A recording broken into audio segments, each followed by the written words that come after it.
నువ్వు కోళ్ళయ్యేది సాదాసీదా కుటుంబం కాదు, పెద్ద జమీందార్ కుటుంబానికి కోళ్ళవుతాండవు. నేను మిమ్మల్ని సేఫ్ గా తీసుకువెళ్ళి మళ్ళీ సేఫ్ గా మీ ఇంట్లో దిగబెడతాను. Please uncle.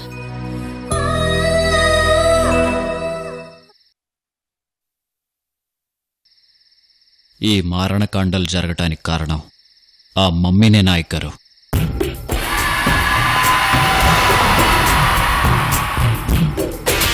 సమాధి తవ్వి అందులో ఉన్న మమ్మీని బయటికి తీసి దహనం చేస్తాను.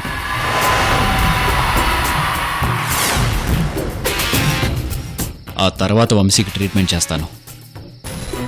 ఫర్దర్గా రత్నప్రభ గారి కుటుంబానికి ఎలాంటి డిస్టర్బెన్స్ ఉండదు.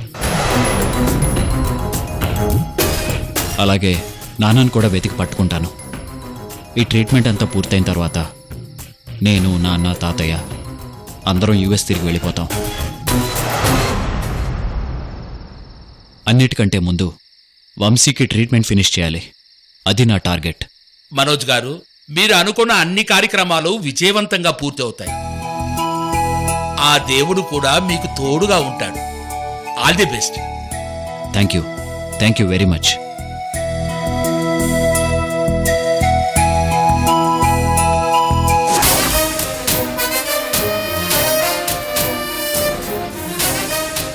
ఈ రాత్రి నా లైఫ్ ట్రావెల్ డిసైడ్ అవుతుంది.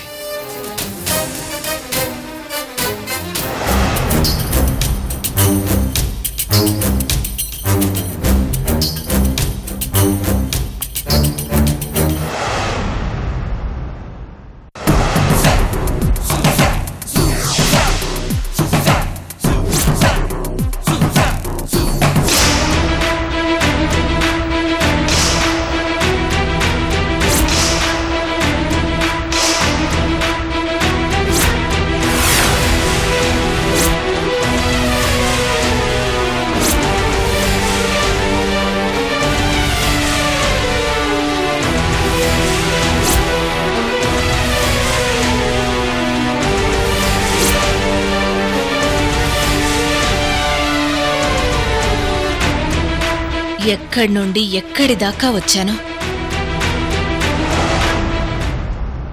ఒక చిన్న పని ఉందమ్మా, అది చూసుకుని 10 నిమిషాల్లో వస్తాను. నువ్వు రెడీగా ఉండమ్మా. అలాగేనండి.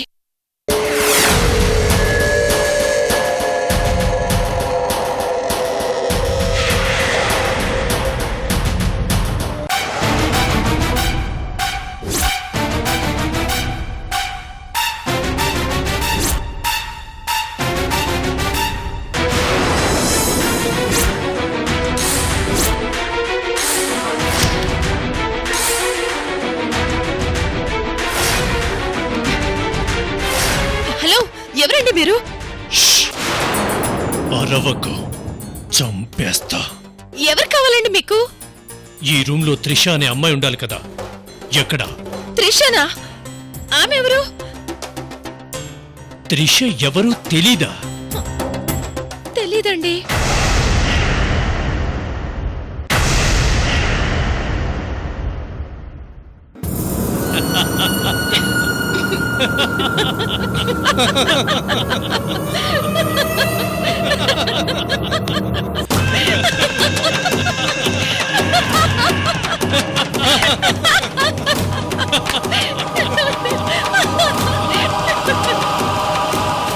త్రిష, ఒక్కటే గుర్తుపెట్టుకో, నీ పగ కోసం చివరకు నీ రూపాన్నే మార్చుకున్నావు.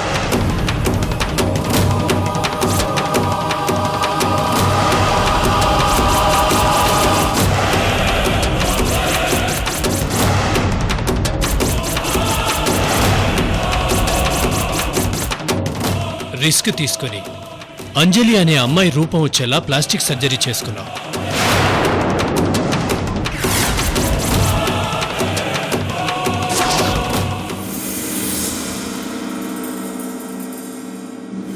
చూడు, మా మాఫియా వరల్డ్లో పగ తీర్చుకోవడానికి ఎన్నో కంట్రీలో సీక్రెట్గా ఉంటూ టైం తీసుకునేవాళ్లం. అండర్ గ్రౌండ్కు వెళ్ళి ప్రిపేర్ చేసుకుని ప్లాన్డ్గా పగ తీర్చుకునేవాళ్లం. అది మా mafia style Trisha.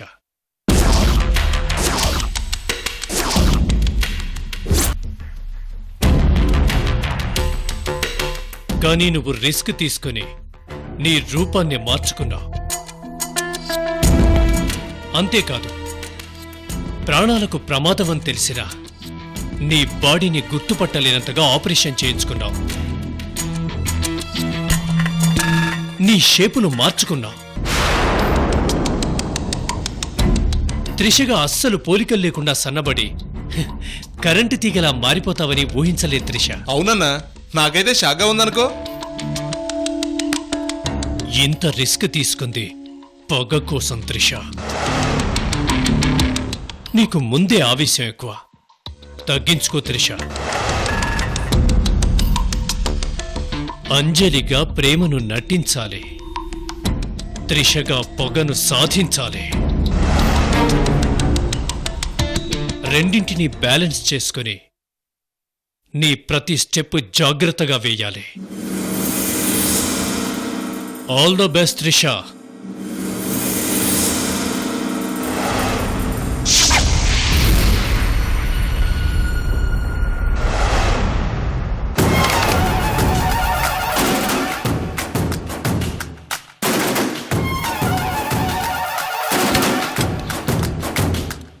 Excuse me doctor. Yes, రండమ్మా. ప్లీజ్ కూర్చోండి.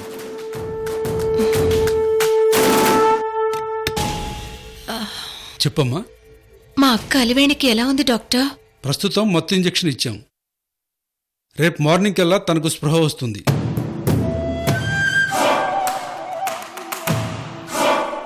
ఆ తరువాత మళ్ళీ చెకప్ చేసి ఓ డిసిషన్కి వస్తాం. Thank you doctor. It's okay.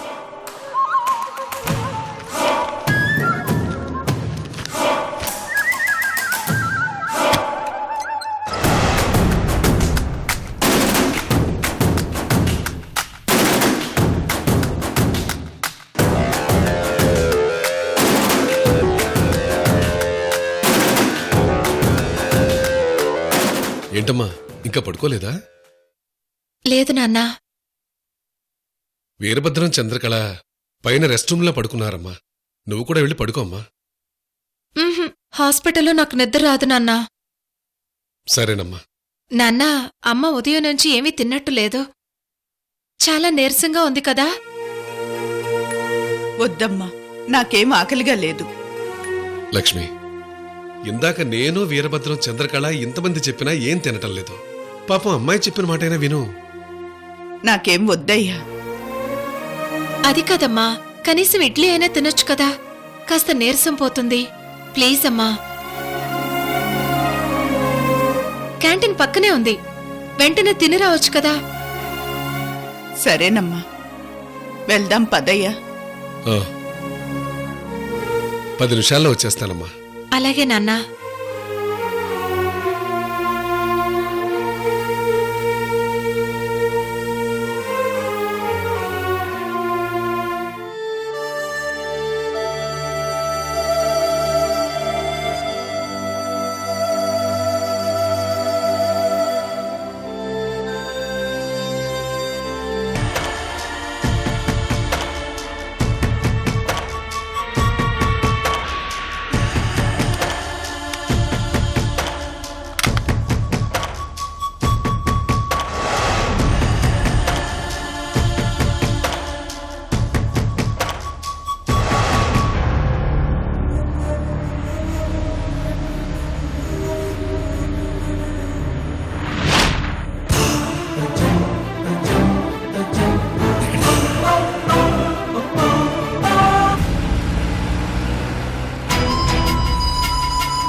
అక్కా, నీ సెలైన్ బాటిల్లో ఈ కోబ్రా విషం కలిపేస్తున్నాను.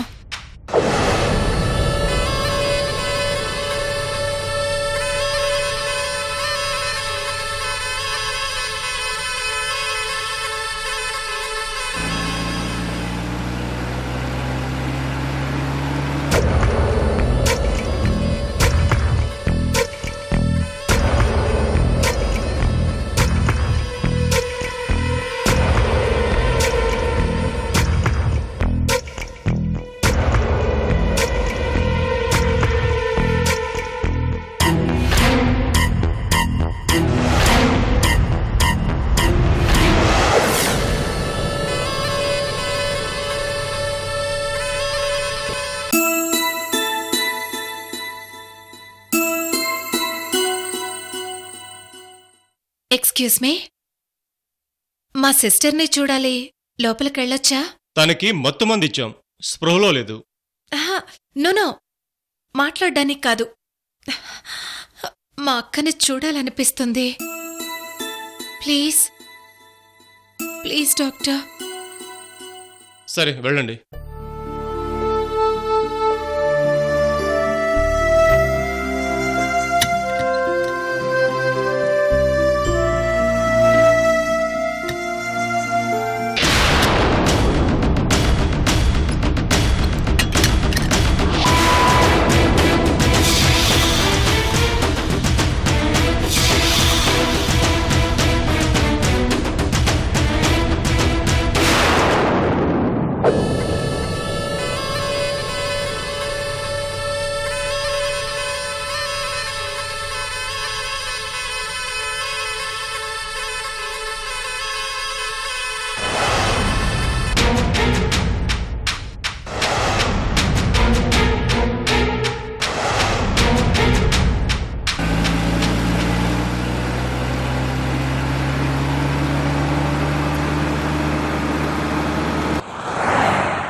ఈయనేమో గురకబెట్టి నిద్రపోతాండాడు, నాకేమో అంజలి గురించి ఆలోచిస్తా అంటే నిద్ర రావట్లేదు. అవును, ఈ అంజలి ఐసీయూలోకి ఎందుకు వెళ్ళినట్టు?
ఐసీయూలో ఉన్న అంజలి ఇంకా బయటికి రాలేదేంది?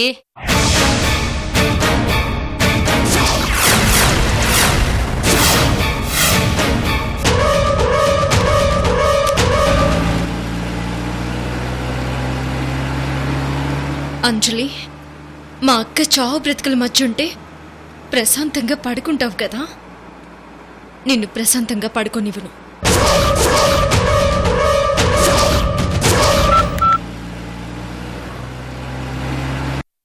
ఈ అంజలి ఐసీయూలోకి వెళ్ళి ఎంతసేపటికి రాదేంది?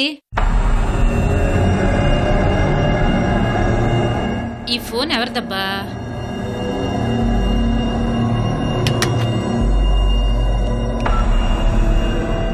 ఓ, అంజలిదా?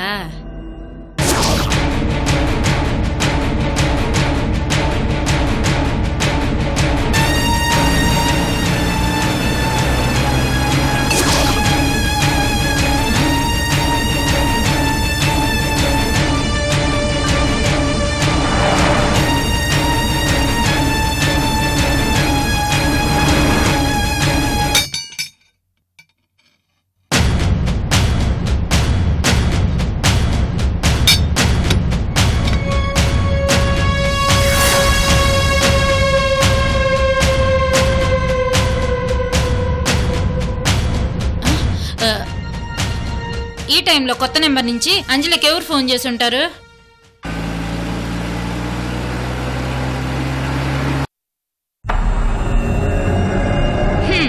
కాల్ కట్ అయి ఉండ్లా?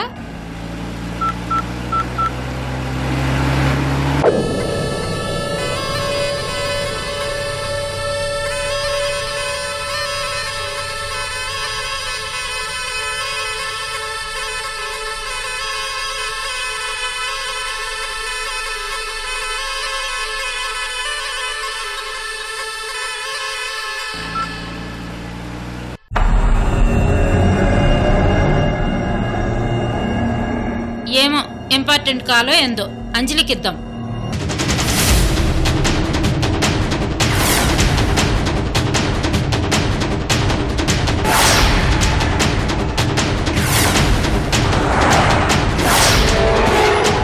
సిస్టర్, మా అంజలి లోపల ఉండాది, ఫోన్ ఇవ్వాలా? బయటకొచ్చి మాట్లాడుకోమని చెప్పండి. అట్నే సిస్టర్.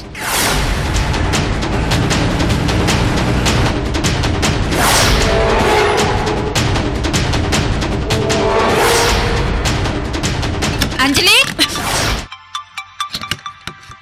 ఏంటి పిన్ని? నీకు ఫోన్ వచ్చినదమ్మా. వస్తున్నాను పిన్ని.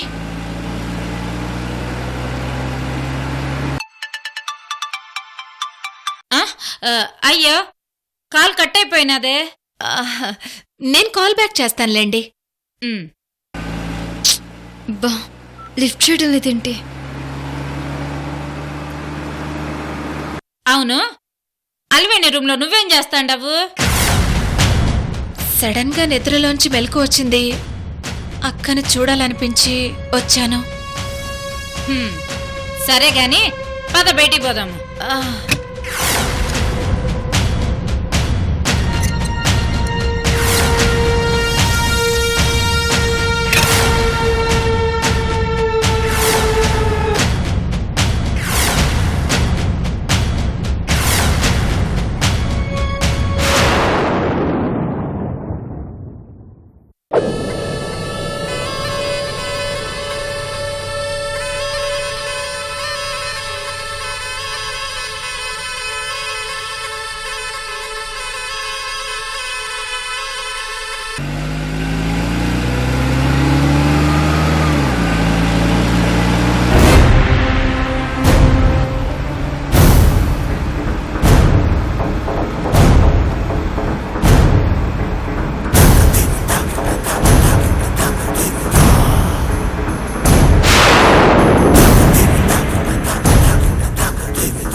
సార్, కార్ ఆపండి.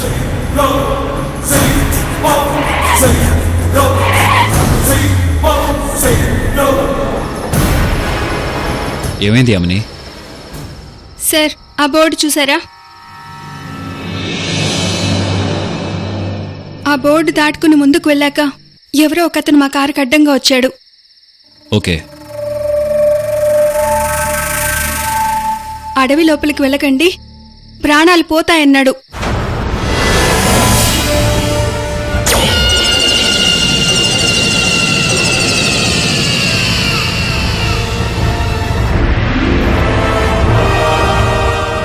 మీలో మీరే కొట్టుకుని చేస్తారన్నాడు. అడవి నేల రక్తం తాగుతుందని హెచ్చరించాడు.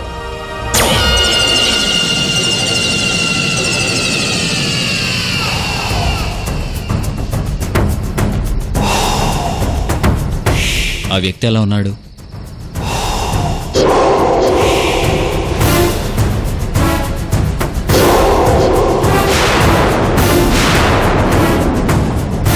మొహానికి శాలువ కప్పుకొని ఉన్నాడు. స్పెక్ట్స్ ఉన్నాయి. 1 మినిట్. ఈ ఫోటోలో ఉన్న వ్యక్తేనా?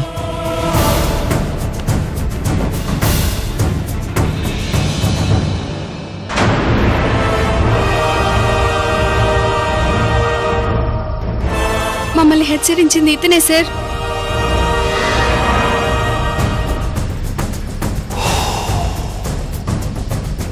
బాగా గుర్తు చేసుకుని చెప్పమ్మా. సార్, ఈ వ్యక్తిని ఆ తర్వాత మేము తల పగలగొట్టి చెట్టు కట్టేశాం. వాట్? అంటే చంపడం మా ఉద్దేశం కాదు. స్పృహ తప్పగానే చెట్టు కట్టేసి వెళ్ళిపోయాం. మనోజ్ గారు, రాజగోపాల్ గారికి ఏమీ అవ్వదు, మీరు కంగారు పడకండి.